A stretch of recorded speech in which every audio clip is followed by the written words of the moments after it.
కళ్ళలోకి పాములు ఎందుకు వస్తాయి, అది దేనికి సంకేతం తెలుసుకోవటానికి ఈ వీడియో చూడండి. సాధారణంగా కొందరికి కళ్ళలో పాములు వస్తూ ఉంటాయి. ఇలా నిరంతరంగా జరుగుతూనే ఉంటుంది. కొందరు వాటిని తేలిగ్గా తీసుకుని మర్చిపోతూ ఉంటారు. కానీ నిజానికి దాని వెనుక చాలా కారణాలున్నాయని జ్యోతిష్యులు చెబుతున్నారు. మరి అవేంటో ఒకసారి చూద్దాం పదండి. నెరవేరని కోరికల ఫలితమే కళలోకి పాములు రావటం అని అర్థం చేసుకోవచ్చు.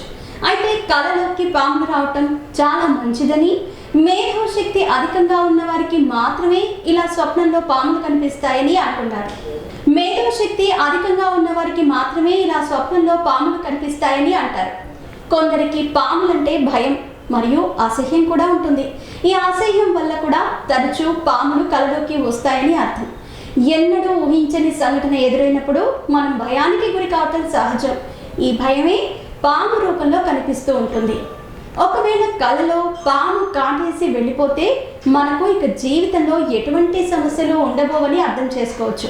ఒకవేళ స్వప్నంలో పాము కనిపించి ఏమీ చేయకుండా మెల్లగా జారుకుంటే ఇక ఆ వ్యక్తి జీవితంలో సుఖ సంతోషాలతో గడుపుతాడని జ్యోతిష్య శాస్త్రం చెబుతోంది. మిమ్మల్ని స్వప్నంలో పాములు వెంటాడుతున్నట్టు కనిపిస్తే ఇక ఆ వ్యక్తిని సమస్యలు, కష్టాలు వెంటాడుతున్నట్లేనని, వాటిని ఎదుర్కోవడానికి సిద్ధంగా ఉండాలని జ్యోతిష్య నిపుణులు చెబుతున్నారు. స్వప్నంలో పాము కనిపించడం అనేది అణచివేసుకున్న కోరికల కారణమే.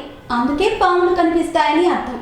ఒకవేళ నిరంతరంగా స్వప్నంలో పాములు కనిపిస్తే దగ్గరలోని పాము పుట్టకి పసుపు, కుంకుమ, నల్లరాజులు, కోడిగుడ్లు సమర్పిస్తే సమస్యల నుంచి గట్టెక్కవచ్చునని జ్యోతిష్య నిపుణులు చెబుతున్నారు. మేము చేసే వీడియోస్ మీ మొబైల్ కి నోటిఫికేషన్ గా రావాలంటే మా ఛానల్ ని సబ్స్క్రైబ్ చేసుకుని పక్కనే ఉన్న బెల్ ఐకాన్ ని యాక్టివేట్ చేసుకోండి.